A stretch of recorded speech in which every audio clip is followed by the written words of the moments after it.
मोदी जी ने आज ये दिया, आदरणीय प्रधानमंत्री जी की बैठक के बाद दूसरा निर्देश जो उन्होंने दिया है वो है कि L1, L2 एवं L3 डेडिकेटेड कोविड अस्पतालों की क्षमता को बढ़ाना।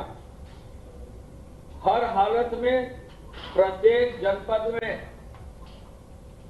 अस्पताल हो, L1 हो, L2 हो और जो हायर लेवल के अस्पताल L3 हैं, यानी जो मेडिकल कॉलेजेस हैं, उनकी व्यवस्था को दुरुस्त करने का निर्देश उन्होंने दिया।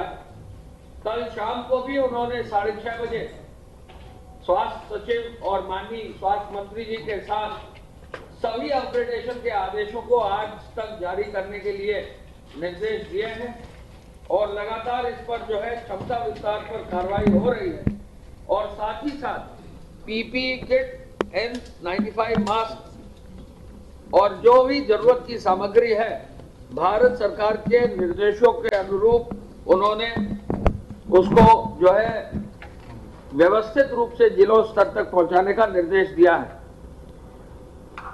तीसरा जो उन्होंने आदेश दिया है वो यह है कि हर जनपद के क्वारंटाइन सेंटर जो है उनको जियो टैग तो कर ही दिया जाए।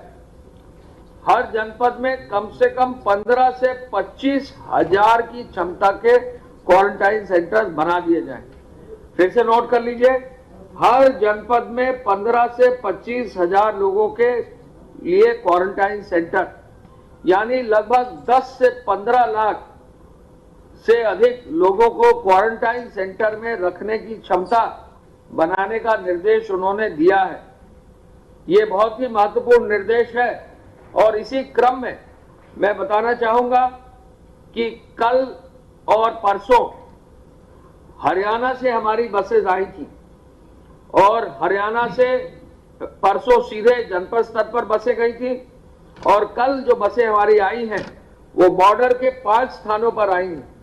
सहारनपुर के बॉर्डर पर 74 बस आई, शामली के बॉर्डर पर 55 बस आए, बागपत के बॉर्डर पर 47 बसें आई, मथुरा के बॉर्डर पर 63 बसें आई, बुलंदशहर के बॉर्डर पर 89 बसें आई, 328 बसें कल आई हैं और कल 9,992 लोग जो है आए हैं हमारे प्रदेश में और 9,992 ये सब श्रमिक है जो क्वारंटाइन में थे, जिनका मेडिकल टेस्ट हो गया।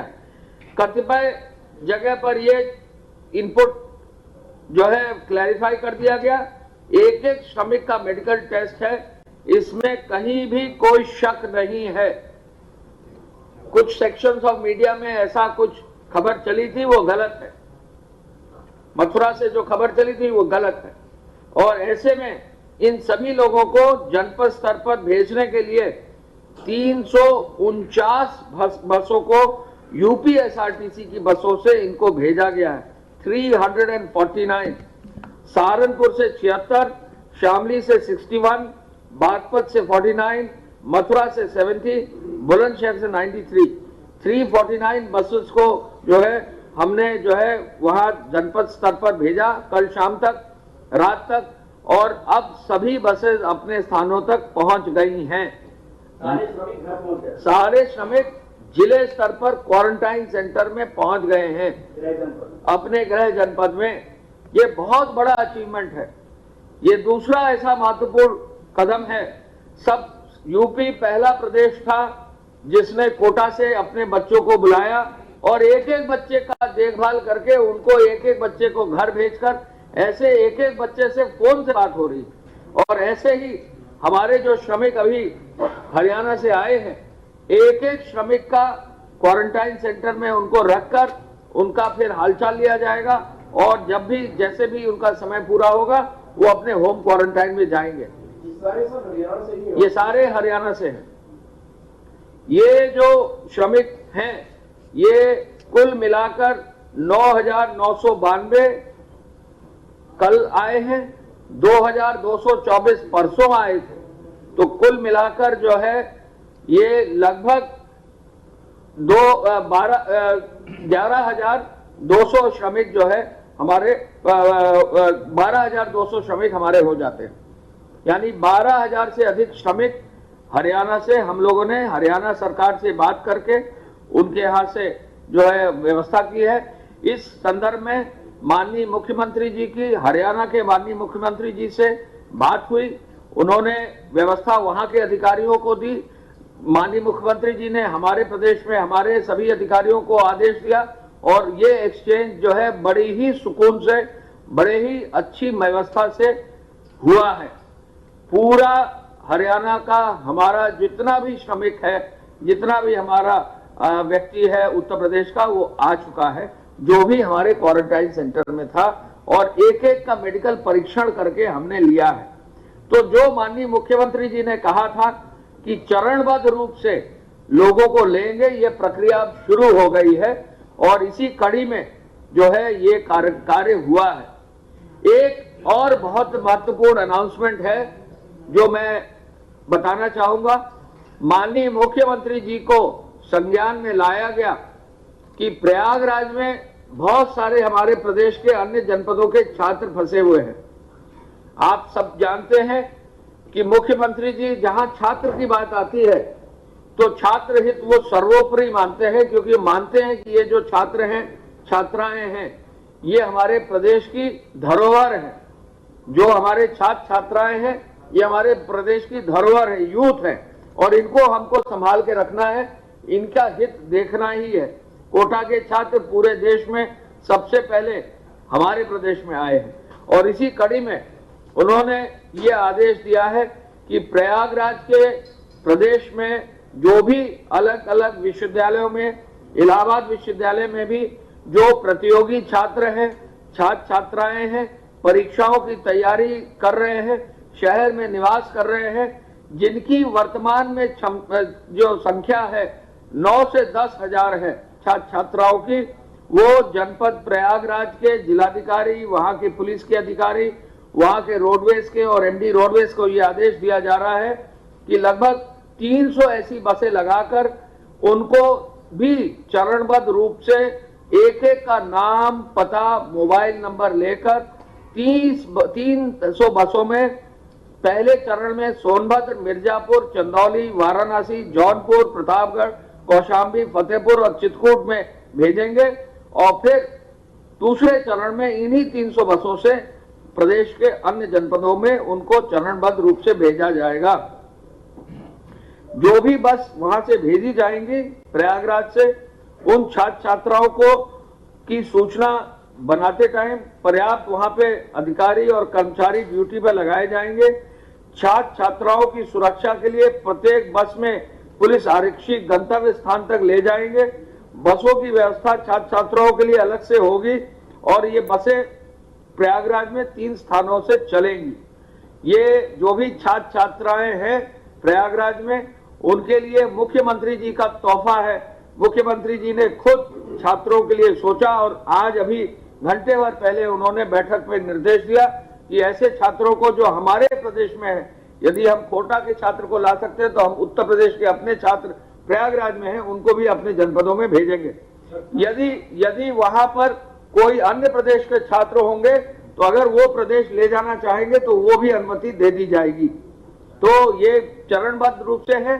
छात्र छात्राओं से ये निवेदन है कि कोई जल्दीबाजी ना करें, जिला प्रशासन धीरे धीरे आपकी व्यवस्था कर देगा और 2 दिन में आपकी ये व्यवस्था पूरी हो जाएगी। तो ये एक बड़ा काम जो है माननीय मुख्यमंत्री जी ने आज कहा है और इस कार्य से जो है काफी हद तक प्रयागराज में जो छात्र काफी दिनों से रुके हुए हैं उनकी व्यवस्था भी हो जाएगी। एक मिनट, एक करके। इसके अलावा माननीय मुख्यमंत्री जी ने आज पुनः लॉकडाउन की समीक्षा की और लॉकडाउन पे जो वरिष्ठ अधिकारी गए हैं फील्ड में 19 जनपदों में, उनके संदर्भ में भी बहुत डिटेल्ड में समीक्षा की। उन्होंने हर बड़े ऐसे शहरों की समीक्षा की, उन्होंने आगरा की समीक्षा की, उन्होंने गौतम बुद्ध नगर की समीक्षा की, उन्होंने गाजियाबाद की समीक्षा की, उन्होंने मेरठ की समीक्षा की, विशेष रूप से कानपुर की समीक्षा की, लखनऊ की समीक्षा की और इसके साथ साथ वाराणसी की समीक्षा की और उन्होंने एक एक शहर का एक एक विस्तृत जो है समीक्षा करके उनके जो है कार्य जो करने का है निर्देश दिया है। मेडिकल इन्फेक्शन पर उन्होंने विशेष बल दिया है कि मेडिकल इन्फेक्शन न हो, इसको प्राथमिकता से लिया जाए। आपातकालीन चिकित्सा की सुविधा के लिए भी उन्होंने प्रमुख सचिव स्वास्थ्य को निर्देशित किया है और वो व्यवस्था भी बन जाएगी और तत्काल रूप से चालू हो जाएगी। माननीय मुख्यमंत्री जी ने जो निजी चिकित्सालय आयुष्मान से आच्छादित हैं और जिनमें सुरक्षा का उपाय है, जिनमें जो है ट्रेनिंग करा दी गई है, केवल उनको जो है स्क्रीन करके उनको जो है आपातकालीन सेवाओं के लिए अनुमति दी जाएगी और उनमें यह भी सुनिश्चित होगा कि कहीं भी जो है किसी तरह का संक्रमण ना हो। जो हमारे हॉटस्पॉट के क्षेत्र हैं वहां डिलीवरी, होम डिलीवरी, स्वास्थ्य और सैनिटाइजेशन सभी चीजों के लिए पुनः उन्होंने समीक्षा की है। हम आपको बता सकते हैं कि हॉटस्पॉट क्षेत्र में जो संख्या है हॉटस्पॉट्स की वो तो लगभग उतनी है, लेकिन कुछ हॉटस्पॉट्स अब कम हो गए हैं क्योंकि कई प्रदेशों में, कई हमारे जनपदों में जो हॉटस्पॉट्स 28 दिन के हो गए थे और वहां कई नया जो है केस नहीं आया था, वो अब खत्म हो गए हैं। तो ये प्रगति भी हुई है, काफी लोग अब स्वस्थ होकर वापस भी जा रहे हैं, ये भी प्रगति हुई है। हम ये भी आपको बताना चाहेंगे कि हमारे प्रदेश का जो दर है कोरोना के व्यक्तियों का, वो प्रति 10 लाख लगभग हर प्रदेशों से काफी कम है। और ये भी हम आपको बताना चाहेंगे कि जो हमारे मृत्यु दर है उत्तर प्रदेश की, वो भी अन्य प्रदेशों से काफी कम है। और जबकि हमारा प्रदेश सबसे बड़ा पॉपुलेशन का प्रदेश है, तो ऐसे में हम लोग ये कह सकते हैं कि उत्तर प्रदेश में ये जो निर्देश माननीय मुख्यमंत्री जी के हैं, इनको हम लोग कारगर रूप से जो है जमीन पर उतार रहे हैं। माननीय मुख्यमंत्री जी ने ये पुनः इस बात का बल दिया है कि आगे भी जो श्रमिक लाए जाएंगे अन्य प्रदेशों से, मेडिकल जांच जरूर होगी और वो क्वारंटाइन से ही लाए जाएंगे। ऐसा नहीं है कि कोई भी व्यक्ति जो है उसको जो है सीधे ले लिया जाएगा। एक जो प्रक्रिया निर्धारित है, उस प्रक्रिया के निर्धारित के अंतर्गत ही जो है कार्रवाई की जाएगी। क्वारंटाइन में भेजने से पूर्व सभी श्रमिकों को मेडिकल जांच पुनः हम अपने प्रदेश में कराएंगे। ये भी होगा। और क्वारंटाइन सेंटर्स में और भी जो है वर्कर्स और भी वॉलंटियर्स तैनात हो, ये निर्देश भी उन्होंने दिए हैं। डेडिकेटेड कोविड अस्पताल बनाने पर भी उन्होंने आज बल दिया है और नॉन कोविड अस्पताल और कोविड अस्पताल के परिसरों को अलग अलग करने का भी उन्होंने दिया है निर्देश। उन्होंने 52 जो मेडिकल कॉलेज हैं उनमें कोविड अस्पताल बनाया जाए, ये निर्देश दिया है। और जिन जनपदों में मेडिकल कॉलेज नहीं है वहां कोविड अस्पताल जरूर बनाया जाए, ये भी निर्देश दिया है। मैं मुख्यमंत्री जी की तरफ से ये भी बताना चाहूंगा कि जो पैरामेडिकल स्टाफ है और जो अपर मुख्य चिकित्सा अधिकारी स्तर के अधिकारी जनपद स्तर पर हैं, वो सभी लोगों को ट्रेनिंग भी देंगे। प्रमुख सचिव स्वास्थ्य इस बारे में आपस करते रहे, लेकिन जो छात्र जाना चाहते हैं उनकी व्यवस्था के लिए उन्होंने वहां के जिलाधिकारी, वहां के पुलिस अधिकारी और वहां के सभी अन्य वरिष्ठ अधिकारियों को निर्देशित किया है कि वो कार्य पूरा करें। हरियाणा से जो हमारे श्रमिक भाई आए हैं, उनकी व्यवस्था भी देखने के लिए हर जिलाधिकारी को उन्होंने अच्छी व्यवस्था क्वारंटाइन करने का निर्देश दिया है। आज की जो प्रगति आख्या है उसके अनुसार अब तक जो है कुल 7,424 इकाइयां अब कार्यरत हो गई हैं, जो हमारे प्रदेश में औद्योगिक इकाइयां हैं। और सतत प्रक्रिया जो इकाइयां हैं, यानी कंटिन्यूअस प्रोसेस की जो इकाइयां हैं, वो 269 चालू हो गई हैं। कुल मिला के 1,32,000 लोग इसमें कार्यरत हो गए हैं। चीनी मिलों ने अपने समस्त गन्ने का जो है क्षेत्र का गन्ने की कटाई अभी लगभग पूरी कर ली है। 85 से 90% गन्ना कट चुका है और चीनी मिलों तक जा चुका है। साथ साथ अब तक 32 चीनी मिलों ने अपना काम भी पूरा कर लिया। 119 चीनी मिल संचालित थी, 32 ने अपना काम पूरा कर लिया है। यानी 1/4 चीनी मिल अपना गन्ना काट के, गन्ना पिराई करके और उन्होंने अपनी मिल भी बंद कर दी है। इसके साथ साथ चीनी मिलों में जो है अब तक जो धनराशि दी गई है इस वर्ष 16,660 करोड़ रुपए का गन्ना मूल्य का भुगतान कर दिया है। 16,660। आज श्रमिकों का जो 1,000 रुपया दिया जाता है, आज ये 60 श्रमिकों का जो 1,000 रुपया दिया जाता है, उस 1,000 रुपये के अनुसार अब तक कुल मिला के 28,18,000 श्रमिकों को, नगरीय क्षेत्र के श्रमिकों को, ग्रामीण क्षेत्र के श्रमिकों को, सभी पल्लेदारों को, सबको मिलाकर जो है इतना दे दिया गया है। हमारे यहाँ यूपीडा में भी अब कार्य तेजी से आ गया है और यूपीडा के पूर्वांचल एक्सप्रेसवे में अब 5,000 से ज्यादा श्रमिक कार्य कर रहे हैं, 5,064। बुंदेलखंड एक्सप्रेसवे में भी लगभग 4,500 काम कर रहे हैं और गोरखपुर लिंक में भी अच्छा कार्य हो रहा है। पीडब्ल्यूडी में भी काफी तेजी आई है कार्यों में। 12,247 करोड़ से अधिक के कार्य जो है पीडब्ल्यूडी में भी निर्माणाधीन हो गए हैं। सिंचाई विभाग में भी 140 करोड़ से अधिक के कार्य निर्माणाधीन हो गए हैं। आवास और शहरी विभाग में भी अब जो परियोजनाएं जहां हॉटस्पॉट नहीं है, वहां 84 परियोजनाओं में 2,365 लोग कार्यरत हैं और सहायता, और इसके अलावा जो आपूर्ति चेनों से जुड़े हुए दुकानदार हैं, पटरी वेंडर्स हैं, उनमें भी जो है कार्रवाई उनको कर दी गई है। ग्राम पंचायतों में अब 6,25,361 अकुशल श्रमिक कार्य कर रहे हैं और लगभग 51,919 मास्टर रोल जो है पर कार्य हो रहा है। ग्रामीण क्षेत्र में भी अब काफी कार्य हो गए हैं और जैसा मैंने आपको बताया कि अभी हमारे क्वारंटाइन सेंटर्स में जो है हरियाणा के हमारे साथी, हमारे हरियाणा के जो लोग हैं वो वापस आए हैं। पहली बार हमारा जो हॉटस्पॉट क्षेत्र के जो मकान और जो उसमें निवासित व्यक्ति हैं वो संख्या घटी है, यानी कुछ हॉटस्पॉट क्षेत्रों में जहां 28 दिन पूरे हो गए हैं वो हॉटस्पॉट खत्म हो गए हैं और उनमें संख्या घटी है। तो ऐसे में पूरे प्रदेश में पहली बार हॉटस्पॉट क्षेत्र के मकानों की और उनमें निवासित लोगों की संख्या घटी है। मैं प्रमुख सचिव स्वास्थ्य से पहले आप धन्यवाद। अभी तक प्रदेश में प्रदेश में अभी तक कुल मिलाकर इस समय 1589 एक्टिव इन्फेक्शन के केसेस हैं। 1589 एक्टिव इन्फेक्शन। 335 लोग डिस्चार्ज हो चुके हैं। 31 लोगों की दुर्भाग्यपूर्ण मृत्यु हो गई। 335 डिस्चार्ज हो चुके हैं पूर्णतः उपचारित होकर के। 1589 एक्टिव इन्फेक्शन है और 31 लोगों की दुर्भाग्यपूर्ण मृत्यु हुई है। कुल मिलाकर के 1,955 और ये 59 जिलों से आए हैं। एक नया जिला जो आज ऐड हुआ वो सुबह में, वो झांसी है। 59 में से 9 जनपदों में एक्टिव इन्फेक्शन का कोई केस नहीं है।